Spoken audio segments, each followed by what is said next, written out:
ఈరోజు ఏదైతే గత 20 రోజుల నుండి మేము ఏదైతే బాధితుల తరపున ఉండి వారి తరపున కొట్లాడుతున్నందుకు మాపై ఎన్నో ఒత్తిళ్లు ఎంతో మందితో మాకు ఫోన్లు చేసి బెదిరించి మాకు మీరు సైలెంట్ అవ్వాలి, దీంట్లో మీరు మాట్లాడదని మేము చాలా పెద్దలతో మాతో మాట్లాడిస్తా ఉన్నారు.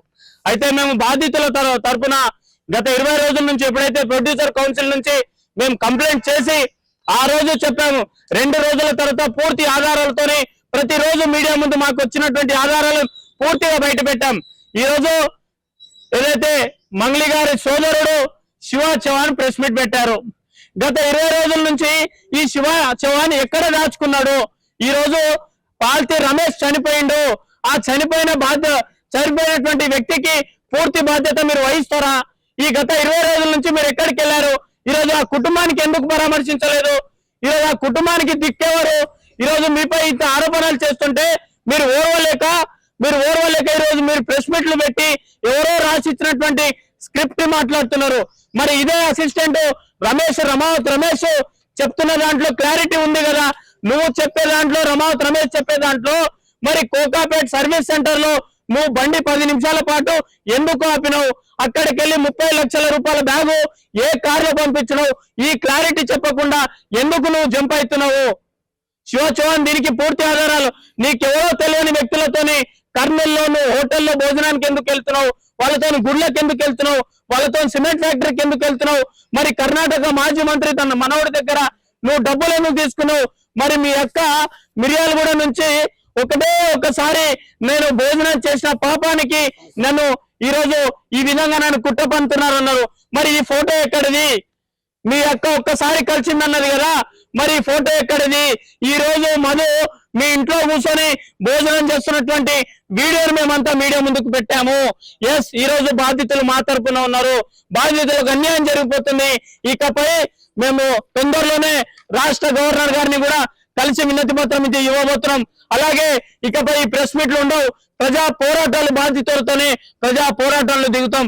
కాబట్టి మీ అందరూ సపోర్ట్ చేసినందుకు ధన్యవాదాలు. పాత్రికేయ మిత్రులకు, ప్రింట్ మీడియాకు నమస్కారం చేసి తెలియజేస్తా ఉన్నాం. ఈరోజు వేలాది మంది బంజారా బాధితులు ప్రాణాలు తీసుకోవడానికి మరి ఆత్మహత్య చేసుకుంటా ఉన్నారు. మరి దయచేసి నేను ఒకటే కోరుతా ఉన్నాను, ఆత్మహత్యలు మానండి.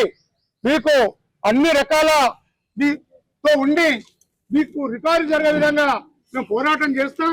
మరి ఈరోజు జరిగింది ఎవరితో కాదు, బంజారా బిడ్డలకు, గిరిజన బిడ్డలంతా కూడా ఈరోజు 4-5 జిల్లాల నుండి తెలంగాణ రాష్ట్రంలో చేసినటువంటి అఘాత్యం, ఈ మహమ్మారి మంగ్లీ కావచ్చు, వారి సోదరుడు కావచ్చు, ఈరోజు వందలాది కోట్ల రూపాయల డబ్బును మరి గిరిజనుల దగ్గర వెచ్చించి వాళ్ళ ప్రాణాలు తీసే విధంగా ఇలాంటి పని చేశారు. కాబట్టి గిరిజన సంఘాలు ఏవైతే రాష్ట్రాలలో ఉన్నాయో ఈ సంఘాలన్నీ కూడా మీ బాధ్యతల తరపున నిలబడతాం.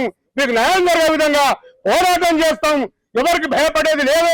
ఎందుకంటే ఓ గిరిజన జాతి, బంజారా జాతిలో పుట్టినటువంటి మంగ్లీ ఈ విధంగా ఈరోజు గిరిజనుల ప్రాణాలు కోల్పోయే విధంగా వందలాది కోట్ల రూపాయలు డబ్బును మోసం చేసి ఈరోజు వాళ్ళు చనిపోతా ఉన్నారు. దయచేసి బంజారా మిత్రులు ఎవరు కూడా అఘాత్యానికి పాల్పడకూడదు. మీకు న్యాయం జరిగే వరకు మేము ఈ పోరాటాన్ని ఆపము.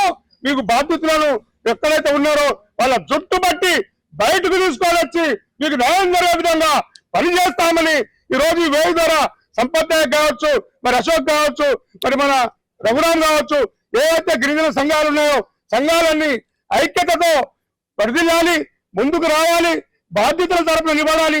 వాళ్లకు న్యాయం జరిగే విధంగా పోరాటం చేసి వాళ్ళ బాధితులకు రికవరీ అయ్యే విధంగా పోలీస్ వ్యవస్థ కూడా పూర్తి స్థాయిలో మరి మద్దతు చేస్తుంది.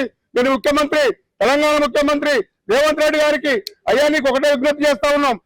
గిరిజన జాతి మారుమూల తాండాల్లో పుట్టి రూపాయి జమ చేసుకొని ఎక్కడో బతుకుదామని అనుకుంటే ఇలాంటి మహమ్మారిలు వెంబడబడి గిరిజన బిడ్డల ప్రాణాలు తీసే విధంగా ఈ రోజు లక్షలాది కోట్ల రూపాయలు తీసేసుకొని మరి ఆత్మహత్యలు చేసుకుంటా ఉన్నారు. 9 మంది ఇప్పటికే చనిపోయారు. 2 రోజు ఫైజన్ తీసుకున్నారు. మీరు ఏదన్నా కనిపోయి ముఖ్యమంత్రి గారికి నేను విజ్ఞప్తి తెలియజేస్తా ఉన్నాను. ఎందుకంటే వీళ్ళని బయటకు తీసుకొని వచ్చి బాధితులను ఆదుకోవాలి, వాళ్ళ ప్రాణ నష్టం జరగకుండా ముందుకు ఆలోచన చేయాలని నేను ముఖ్యమంత్రి గారికి కోరుతా ఉన్నాను. మరి ఒకటే బాధ్యతలందరూ కూడా ఎక్కడ కూడా మీరు రాష్ట్రంగా ఉండకండి, మీరు ముందుకు రండి, ప్రాణాలు తీసుకోకండి, అఘాత్యాలు చేసుకోకండి, పూర్తిగా మీకు అండగా నిలబడి ఈ కొరకు పోరాటం చేస్తామని నేను ఈ సమాజ మీడియా మిత్రులకు తెలియజేసుకుంటాను.